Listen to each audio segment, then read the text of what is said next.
were exiled, jailed, and some were even killed. All of these among others.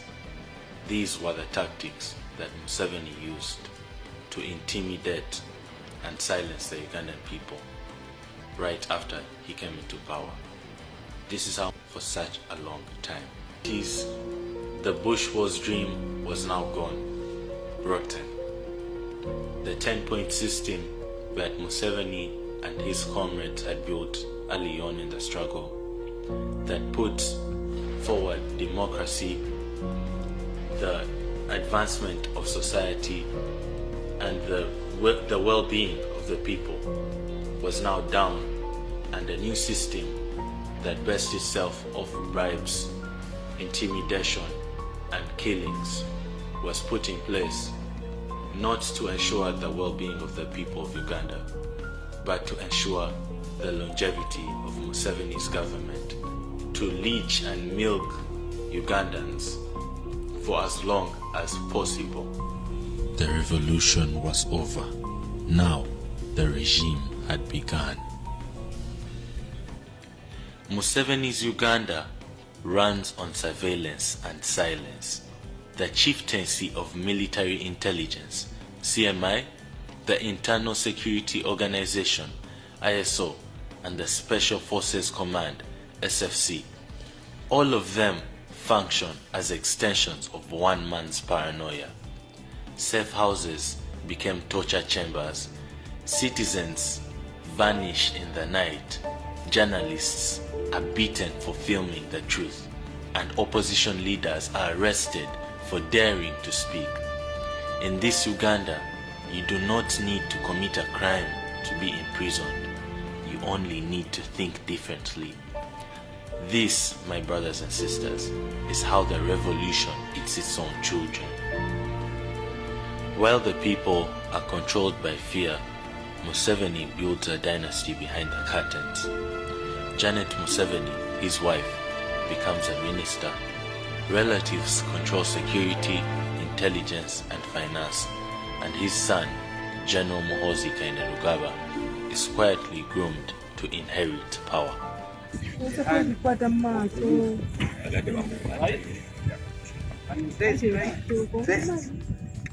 Make sure those people are not happy in this country. Right? Are we together, my friend? Now,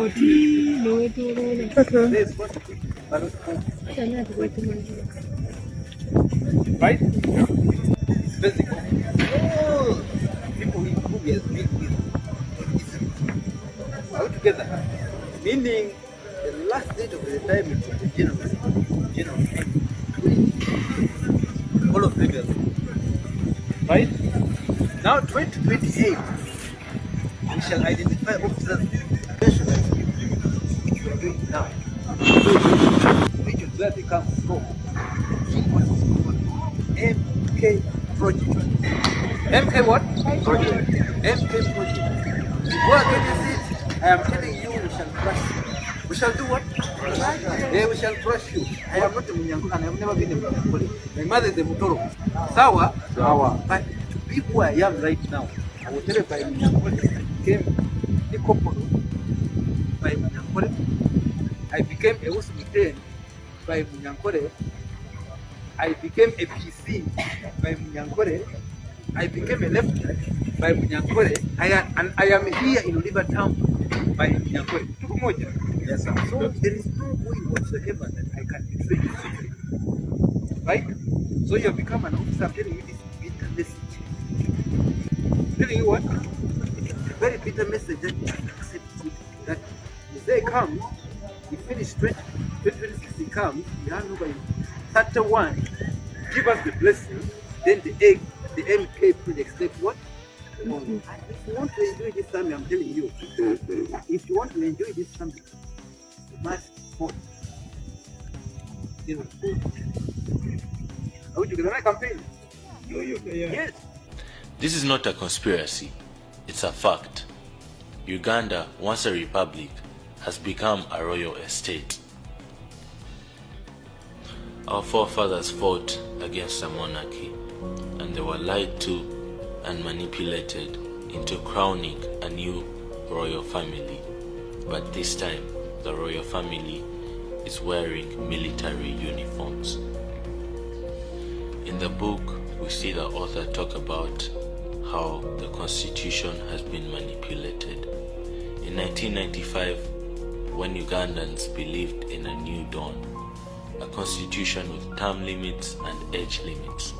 But when those limits threatened Museveni's rule, he shredded them. In 2005, he removed term limits. And in 2017, I'm sure most of us have seen, and most of us were there during that time, when the age limit was abused and the age limit was removed in 2017. The author does not mourn for himself, but for a generation of people that have been deceived. The same guns that have freed Uganda are now turned on Ugandans. The same flag that symbolizes unity now flies over fear. He writes, "We replace the gun with the same gun pointed at us." That line defines Uganda today and the position we're in as a country. Now, my brothers and sisters, this is a call to action. Us as Uganda's young and restless generation, for us to unite, we need to work beyond this fear and this intimidation if we want to build a new Uganda where all of us are equal, where all of us have the same opportunities as the next person. We need to unite. The current regime survives through military control, manipulation, corruption, and patronage, but it cannot survive in a population where 80% of us are under the age of 30. We need to unite and look past all this manipulation. We need to look past everyone's tribes. We need to look past everyone's differences. And we need to all unite for the same cause, for us all to have the same opportunities, for us all to benefit from good healthcare, good education, and remove the elite ruling class from Uganda. Every single post, every single voice, every single one of us matters. If we do not speak up for our rights, Uganda will become a monarchy, passed down from Museveni to his son, and democracy will cease to exist. Ugandans will suffer more and more. Let us eradicate this disease from Uganda while we still can. Vote, vote, vote, vote. And after you vote, stay and protect your vote. Don't let them waste your vote. Don't let anyone undermine your vote. Don't let anyone undermine your vote. Vote. Vote, vote, vote, vote, vote. And make sure that your candidate is respected. Make sure your vote is respected. Stay there and make sure that no one is undermining your life. You have one life. Use it well. Thank you very much. Good morning, good afternoon, and good evening to everyone wherever you are.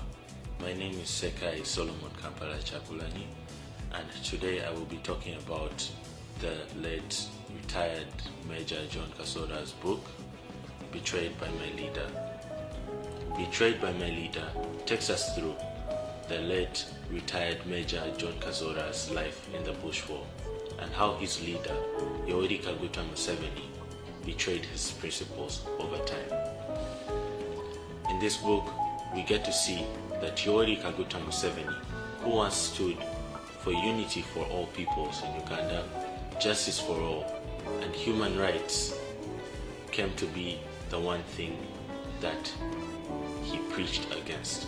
What once began as a revolution for democracy has now become a dynasty built on lies, conspiracy, and deception. And what once was meant to be a government built by the people for the people has now become one man's family business with the late retired Major John Kazora's book, An Expose of Museveni and who he truly is. In the beginning, Museveni sounded like hope, a young intellectual man, a man who promised to unite all our tribes and restore dignity to the Ugandan people. But even in those early days, beneath all the slogans and the sharp speeches, the author saw something darker, an obsession with control. Loyalty mattered more to Museveni than courage. Obedience mattered more than the truth. And the very methods used to win the war, secrecy, manipulation, and the silencing of all their enemies, became the blueprint for the dictatorship that followed. He became the very thing he swore to destroy. When Museveni came into power in 1986, Ugandans celebrated. They thought that the tyranny was over. Songs of freedom filled the air, but the honeymoon was very short-lived. Shortly after, all political opponents to Museveni either disappeared or were incarcerated. Let's speak facts. Museveni abolished political parties. He abolished political parties and replaced them with a movement system, a one-man structure that demanded loyalty over political freedom, loyalty over the love for your people. Museveni built the NRA into the UPDF, and this new UPDF was Museveni's own little personal army, which he used to purge political enemies and to silence the Ugandan people. Anyone that came up to say anything against Museveni was immediately silenced.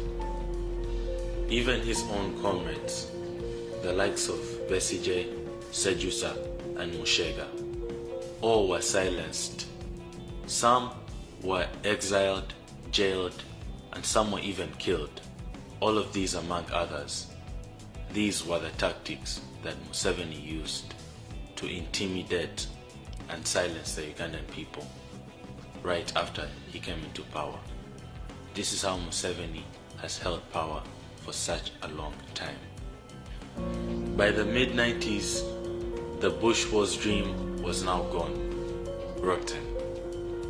The 10-point system that Museveni and his comrades had built early on in the struggle, that put forward democracy, the advancement of society, and the well-being of the people, was now down, and a new system that based itself off bribes, intimidation, and killings was put in place, not to ensure the well-being of the people of Uganda, but to ensure the longevity of Museveni's government, to leech and milk Ugandans for as long as possible. The revolution was over. Now the regime had begun. Museveni's Uganda runs on surveillance and silence. The chieftaincy of military intelligence, CMI, the Internal Security Organization, ISO